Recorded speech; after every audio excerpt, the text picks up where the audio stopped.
oceano do Espírito, ele adorará ao Deus meu Salvador. Eu adorará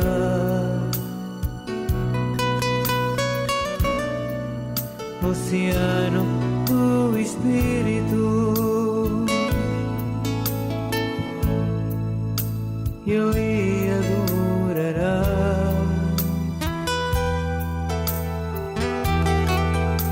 ao Deus meu Salvador.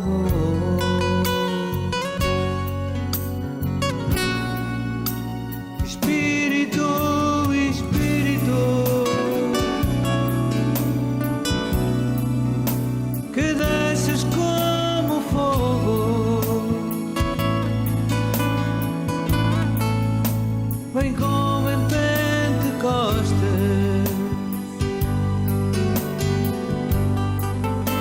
e enche-me de novo.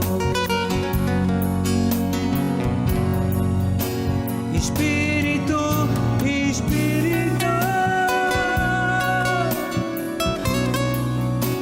que desces como fogo, vem como em Pentecostes,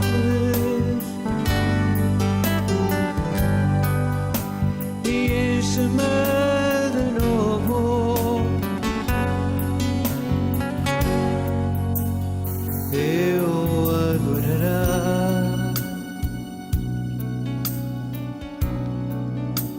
ao Deus da minha vida, que me compreendeu sem haver explicação.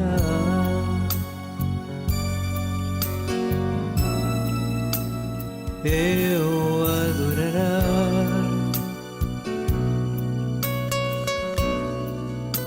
ao Deus da minha vida,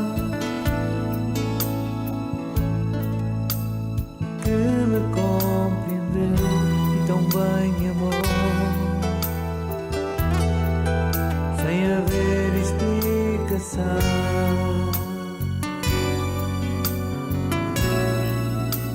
Espírito, Espírito, que desces como fogo, vem como em Pentecostes,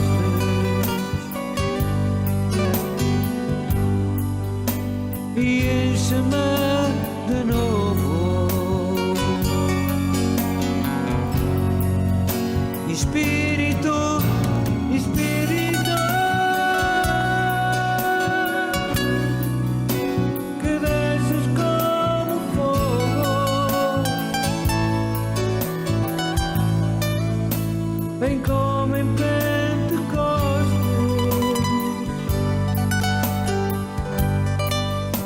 e enche-me de novo.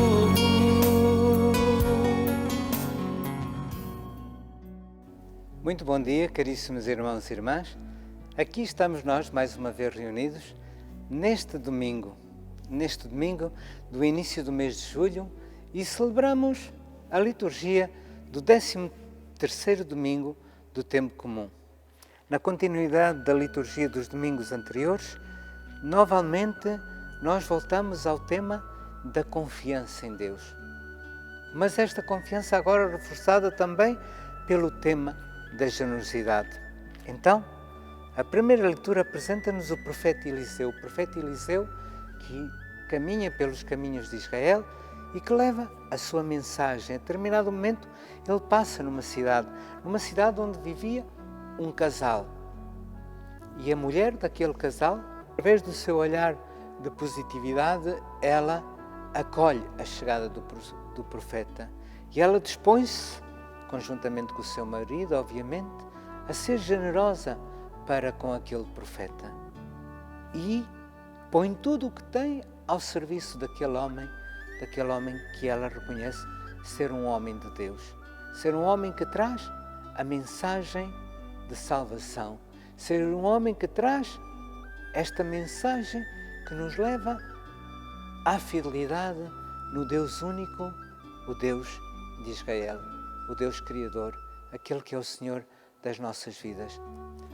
Escusado será dizer que o profeta Eliseu viveu num tempo de muita conturbação social, política e até mesmo religiosa, porque ele viveu no tempo em que Israel tinha a sua sede de reino em Samaria, e em Samaria vivia-se esta dicotomia entre o Deus de Israel e também a adoração aos deuses de pagãos trazidos pelos filisteus, porque a rainha Jezebel tinha casado com o rei de Israel e tinha trazido e tinha imposto os seus costumes.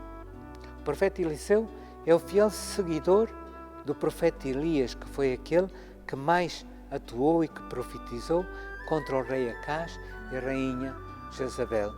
Um reinado que continua com os seus filhos, mas que é profetizado com o seu final pelo próprio Elias. E Eliseu recebe o espírito de Elias e continua a realizar em Israel, naquela zona de Samaria, porque naquele tempo o reino de Judá e o reino de Israel estavam separados, ainda que mantivessem relações entre si, mas o profeta Eliseu percorria toda aquela terra para restaurar a fé e a confiança no Deus único, falando contra a idolatria. Este é um tema que nos leva também ao Evangelho. Se nós quiséssemos fazer aqui um parêntese, lembram-se daquela passagem de Jesus e a samaritana, quando Jesus diz àquela mulher samaritana: vai buscar o teu marido e depois vem cá, e ela diz: eu não tenho marido. Então ele diz: pois é verdade, porque 5 maridos já tivestes e aquele que agora tens não te pertence. Jesus Cristo, quando fala à samaritana, não se está a referir a uma relação carnal, mas está-se a referir a esta ambiguidade, a esta infidelidade que está presente no coração dos samaritanos desde estes tempos em que se eles deixaram promiscuir por várias divindades, tantas e tantas vezes ignorando o Deus único e verdadeiro. Então, voltando ao nosso texto de hoje, aquela mulher procura dar conforto àquele que ela sente que é enviado de Deus. Ela abre o seu coração e deixa Deus entrar.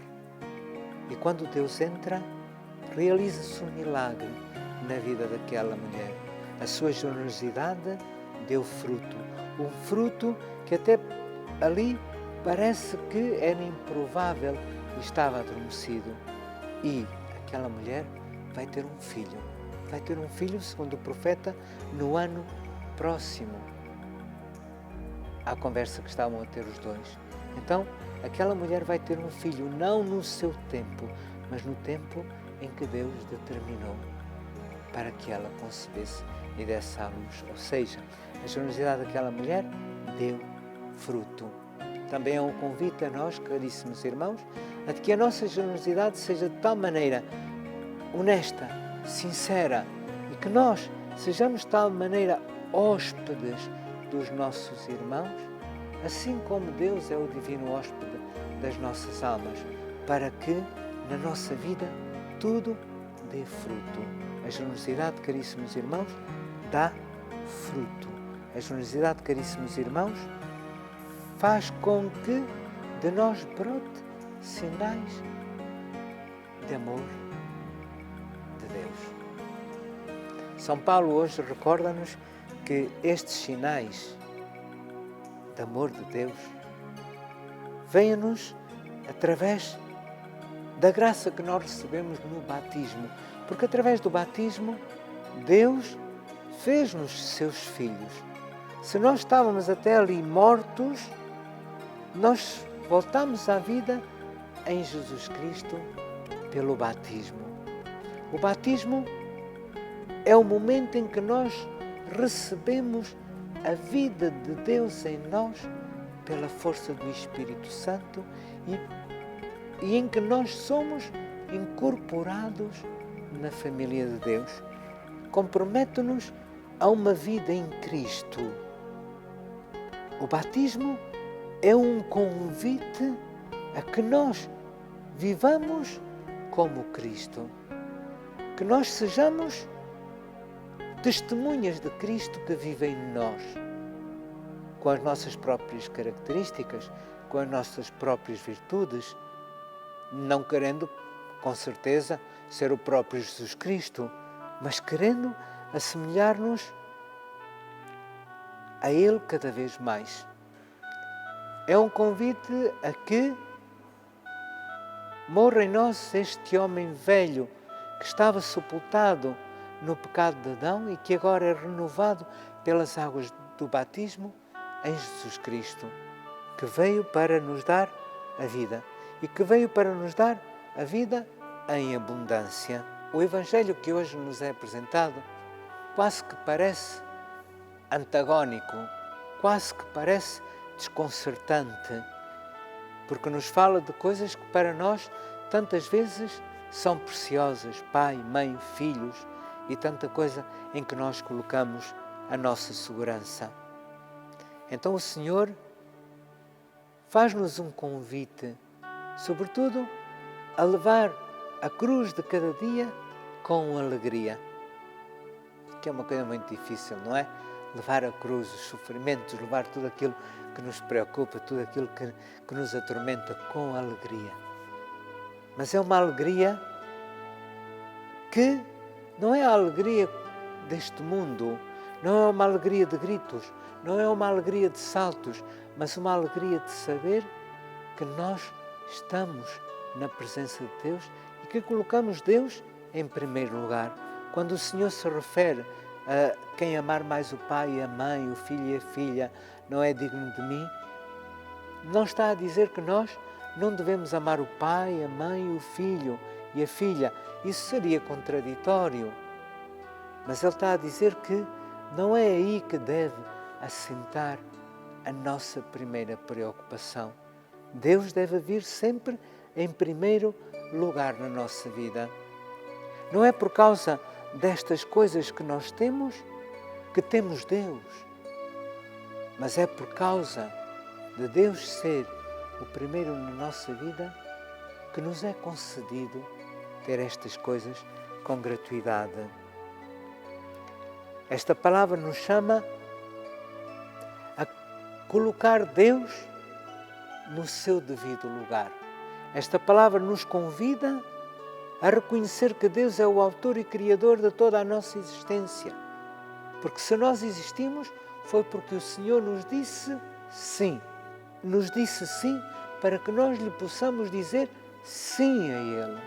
Então, a primeira causa, a primeira razão da nossa existência é Deus. E em Deus nós temos tudo. E temos tudo para usufruirmos do amor, mas um amor que não é nosso, um amor que nos é dado por Deus, para que nós possamos viver na alegria, e na alegria que nos traz o Evangelho, na alegria de conseguir levar a cruz de todos os nossos dias com esta esperança, com esta força, não nos deixando abater pelas dificuldades da nossa vida, não nos deixando amedrontar pelos medos da nossa vida, não nos deixando atemorizar pelos inimigos da nossa vida. Porque o maior inimigo de cada um de nós somos nós próprios. Quando nós damos lugar ao desespero, quando nós damos lugar ao infortúnio, quando nós damos lugar à falta de fé, à falta de confiança naquele que é o nosso Criador.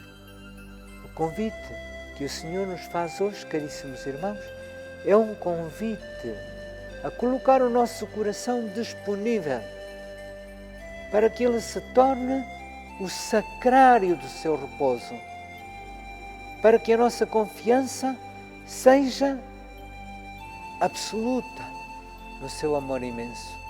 Que Ele venha sempre em primeiro lugar na nossa vida, para que nós possamos realizar as obras do amor, as obras de misericórdia, as obras da paz, as obras que transformam a nossa vida, a vida daqueles que nos rodeiam e o mundo. Enquanto o homem não reconhecer que Deus vem em primeiro lugar, haverá sempre fome, haverá sempre guerra, haverá sempre lutas, haverá sempre discórdias, porque Deus não habita no meio dessas coisas. Porque o que habita no meio dessas coisas é o orgulho, é a soberba, é o poder. A palavra de Deus, caríssimos irmãos, nos convida a uma renovação de nós próprios.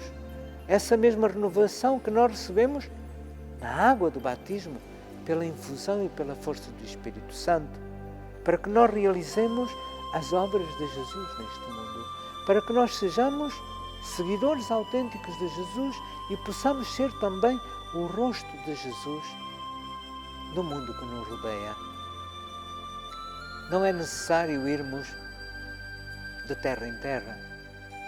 Se calhar para muitos de vós, se calhar não, certamente para muitos de vós que me estáis a ver neste momento, não é a vossa missão, mas a vossa missão é ser isto, tudo e muito mais no vosso ambiente familiar, no vosso ambiente social, trabalho, amigos. É ser tudo isto, é ser outro Cristo na vossa comunidade, para que a liturgia que celebramos em cada domingo não seja só mais um ritual em que nós participamos, mas que ela se torne vida na nossa vida. Que aquela comunhão que nós fomos receber das mãos do ministro do altar se torne em frutos de vida na nossa vida e que o nosso sorriso ilumine a vida de todos aqueles que se cruzam connosco.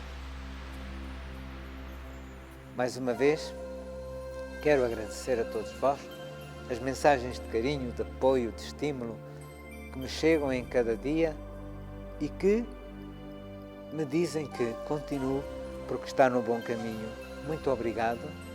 Se eu sirvo de alguma coisa, que seja para vos trazer um pouco de paz, um pouco de esperança e que vos ajude a renovar a confiança e a fé no Senhor. Que a minha também não é muita, mas em cada dia procuro pedir ao Senhor que me ajude, que aumente a minha pouca fé. Muito obrigado.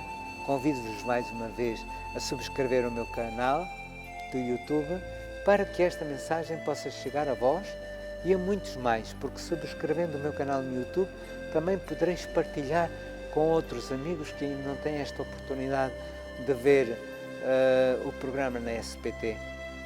Então, será uma grande bênção para mim se me ajudardes com esta formalidade.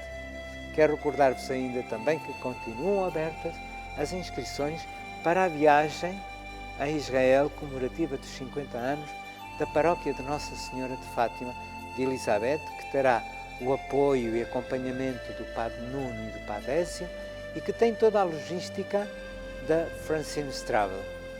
As datas estão aí, os contatos estão aí, poderei retirar. Inscreva-se, não tarde. Não perca esta oportunidade, se puder, obviamente, de fazer esta maravilhosa experiência de agradável conhecimento da terra onde Jesus viveu, mas também uma experiência espiritual que é grandiosa, porque caminhar pelos caminhos onde Jesus caminhou é alguma coisa que nos faz bem e que nos prepara para que esta renovação das promessas batismais se faça em cada dia da nossa vida. Resta-me desejar-vos a continuação de um bom domingo e, se Deus quiser, aqui nos encontraremos na próxima semana. Com um enorme abraço, de paz e bem, até à semana que vem, se Deus quiser.